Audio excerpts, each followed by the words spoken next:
El matrimonio ocupaba una casita o departamento nuevo anunciado en la plana de avisos de los periódicos, ideal para novios. A los 9 meses la señora daba a luz un cachito de carne flamante que la crónica rosa del pasquín local anunciaba como un acontecimiento. Un mes después, un sacerdote granuja, cara de culo y ojos de berraco bautizaba a la criatura, y la función reproductora de estas hembras cesaba casi por completo, sustituida por abortos más o menos trimestrales. Los sábados, dichos matrimonios descoloridos, desteñidos hasta en los trajes que compraban por cuotas mensuales, se enquistaban en el cine y el domingo paseaban en alguna granja de suburbio verde. Durante la semana el individuo concurría 8 horas a su oficina y cada luna nueva le preguntaba a su esposa entre vascas y trasudores: ¿te ha venido el mes? Estas vidas mezquinas y sombrías manoteaban permanentemente en el légamo de una oscuridad mediocre y horrible. Por inexplicable contradicción, nuestros criados de cuello duro eran patrioteros, admiradores del ejército y sus charrascas, aprobaban la riqueza y la astucia de los patronos que los explotaban, y se envanecían del poderío de las compañías anónimas que en sustitución del aguinaldo le giraban una circular. El remoto directorio de Londres, Nueva York o Ámsterdam agradecía los servicios prestados por la excelente y disciplinada cooperación del personal. Sociedad, escuela, servicio militar, oficinas, periódicos y cinematógrafo, política y hembras modelaban así un tipo de hombre de clase media, alcahuete, desalmado, ávido de pequeñas fortunas porque sabía que las grandes eran inaccesibles, especie de perro de presa que hacía deportes una vez por semana y que, afilando a cualquier centro conservador con presidencia de un generalito retirado, despotricaba contra los comunistas y la Rusia de los soviets. La psicología de estos tipos, primaria y malvada, se estropajaba a través del tiempo. Más tarde, unos, más temprano otros, terminaban por refugiarse en el islote de un amante, cuya fotografía mostraban en el comienzo de sus relaciones a sus camaradas, entre cuchicheos obscenos, y conste que los que se echaban un amante eran los más inteligentes del grupo. La morralla frecuentaba el lenocinio, casi siempre la misma prostituta, cuyas especialidades ensalzaban hasta terminar por confundir las aptitudes profesionales de la meretriz con la conducta pasional de una querida. A veces estas relaciones terminaban en un drama sangriento, que los diarios de la tarde explotaban 3 días seguidos. Al cuarto día, un nuevo crimen llegaba con su repuesto fresco a sustituir el delito agotado. Balder iba y venía por la ciudad, remordiendo el conjunto de síntomas. La urgencia carnal de los machos se contraequilibraba con la contención hipócrita de las hembras, y a instantes, como en el desbarajuste de un naufragio, todos trataban de salvarse, recurriendo para ellos a las mentiras más absurdas y torpes. A veces Balder conversaba con conocidos a quienes hacía mucho tiempo perdiera de vista.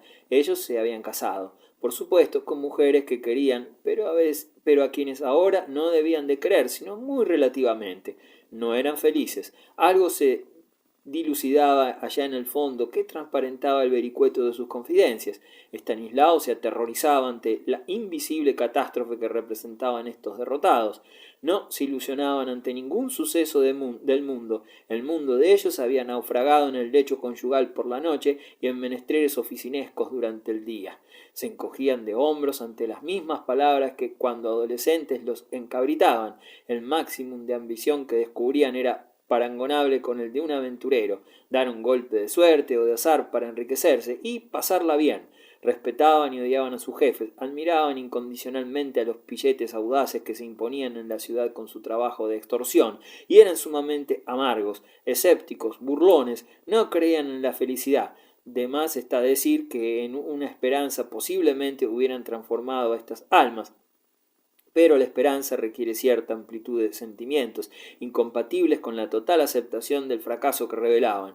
Además, para tener esperanzas es necesario llevar en el interior cierta fuerza espiritual de la que carecían. Balder a veces admitía que era un derrotado. Un descorazonamiento inmenso le imposibilitaba para la acción durante algunos días. Luego, reaccionando, se decía que en alguna parte se encontraba la mujer que debía injertar en su vida nuevas esperanzas y energías, y confortado por la tibia certidumbre dejaba pasar los días.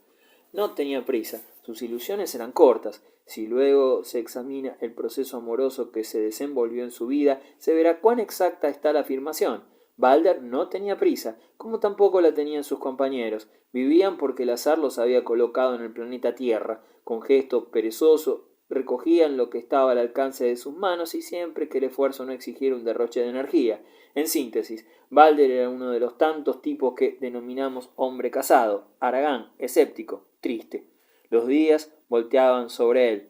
Su taciturnidad aumentaba. Una vez habían pasado muchos meses, recordó que el carnaval estaba próximo, evocó su pasividad durante los anteriores carnestolendas, se prometió nuevamente, con rigurosas penas en caso de no cumplir, que iría al Tigre, aguardó 2 meses ansiosamente, se repitieron las mascaradas, él se arrinconó junto a una mesa de café, mirando pasar la gente con desbordamiento, y por segunda vez transcurrió la primera, segunda, cuarta y quinta noche de corso, sin que se moviera de allí para ir al Tigre. No se daba cuenta que el desgano y la pereza lo estaban defendiendo de un acontecimiento decisivo en su existencia.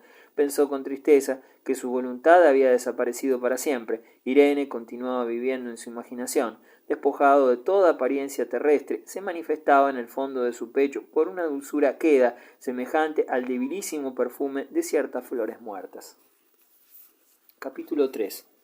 El suceso extraordinario se produce. Parecen dos ciudades superpuestas, arrinconada la de los rascacielos, extendiendo un fracturado horizonte de mampostería la baja. Balder, en mangas de camisa, encajado en su asiento giratorio, observa el profundo panorama de techados por el hueco de la ventana metálica abierta de par en par. Le interesa muy poco lo que ve, pero sigue mirando con mueca de disgusto. A ras de un techado negruzco distingue los contrafuertes de un puente de ferrocarril enrejado. Los muros crecen, lienzos de murallas gris superponen paredes amarillas perforadas de agujeros cuadrados, el perpendicular zigzag de mampostería se resquebraja en una mancha verde y la otra ciudad de los rascacielos, con el peñón de sus monoblocks color mostaza, supera la pizarrosa altura de los edificios de 7 pisos. Tras las terrazas, manchas violetas de nubes se fragmentan y deflecan en doradas crines. A medida que el cielo se comba en la altura, adquiere una azul profundidad de agua de nieve. Balder aparta la mirada, fatigado, y deja descansar los ojos en el rectángulo de su oficina, un muro con alto zócalo, verde mar, cerrado por 3 divisorias de madera color caoba, como encristaladas de gruesas placas de mica.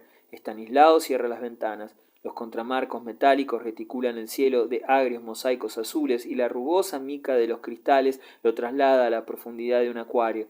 Posiblemente esa sea su vida. Raspa un fósforo en la pared y enciende el cigarrillo. Chupando humo se abstrae en el negro pie del teléfono y su bocinilla horizontal. Bosteza y abre un cuaderno con proyecciones a lápiz de un alcantarillado de cemento. Cifras, cotas de nivel, tramos, raíces cúbicas y cuadradas. Balder abre la boca y mira la triple trenza de humo que se desprende del tizón de su cigarrillo. Se encoge de hombros y, a través de los bastones metálicos, el cielo reticulado en agrios mosaicos azules desplaza en su sensibilidad la desolación del desierto. La cresta de una nube asoma lentamente un perfil de camello, y él no lo confiesa, pero se aburre extraordinariamente. Repiquetea la campanilla del teléfono.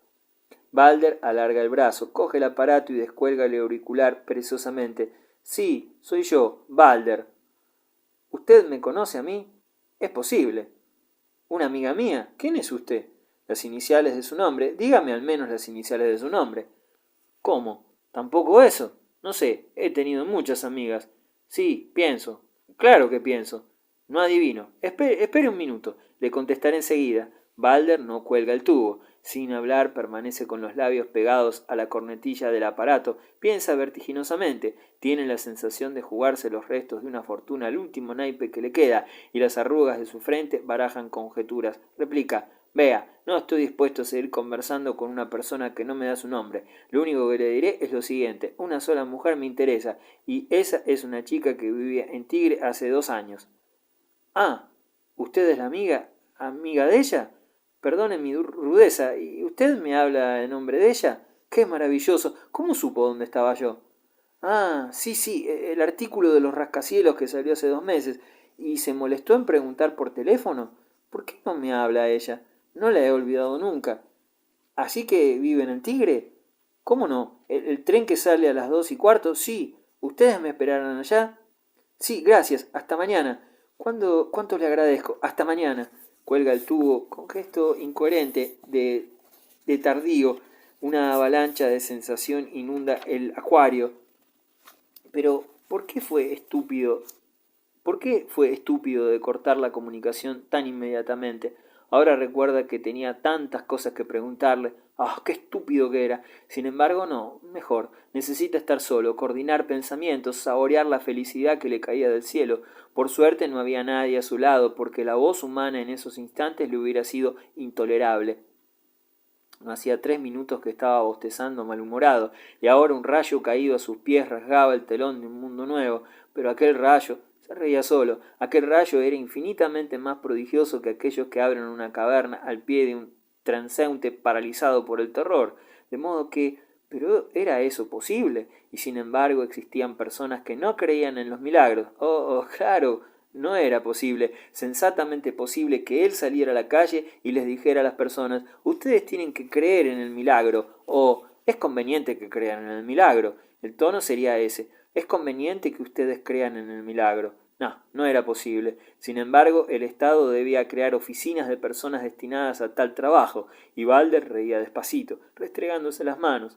Así que había sido necesario que pasaran 2 años, que un amigo periodista le hiciera un reportaje sobre los rascacielos del futuro, que este reportaje se publicara, que dicho diario fuera a dar en un almacén del Tigre, que el almacenero envolviera con esa hoja medio kilo de pan, y que este medio kilo de pan estuviese destinado a la casa de Irene, donde ella, al desenvolverlo, tropezara asombrada con su nombre, pues su nombre figuraba a 3 columnas sobre un diseño de rascacielos futuro.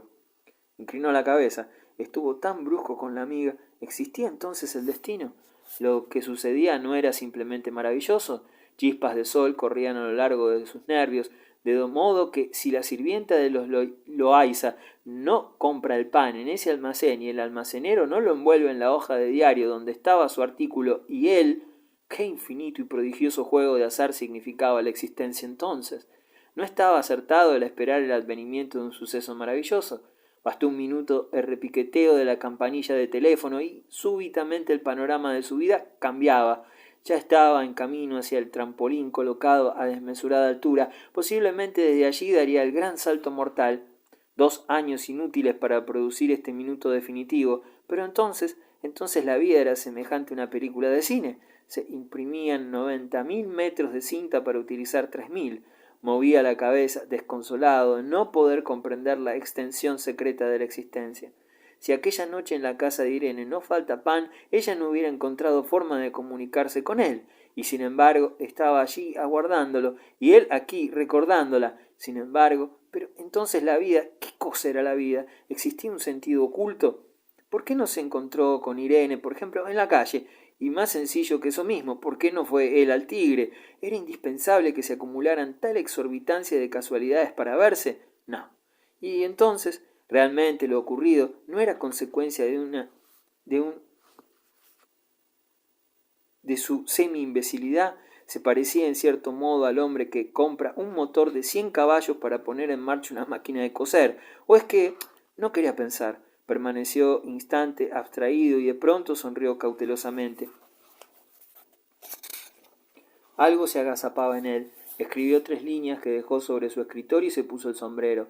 Al salir del ascensor y encontrarse frente a la calle, no sabiendo qué hacer, se introdujo en un café. Golpeó en la realidad, como tropezando con el plano del pecho en un alambre extendido. Bajo pantallas de vidrio esmerilado jugaban al billar 2 suboficiales. El choque de las bolas alargaba su percusión entre la voz de los lavadores de escudillas que discutían en el mostrador. Se arrinconó en el fondo del establecimiento junto a una divisoria de madera, y las siluetas de los parroquianos se recortaban en las vidrieras del frente de la calle, semejantes a sombras chinescas. Indudablemente se encontraba en presencia del desarrollo de la segunda etapa de su vida. Su SOS había sido escuchado, y la alegría se oscurecía de tristeza. Su deslumbramiento retrogradaba al rojo del hierro que se enfría y oxida al salir del crisol. Repentinamente le parecieron hermosos sus días anteriores. Qué comodidad aquella de esperar un suceso extraordinario sin que nada perturbara el presente anodino.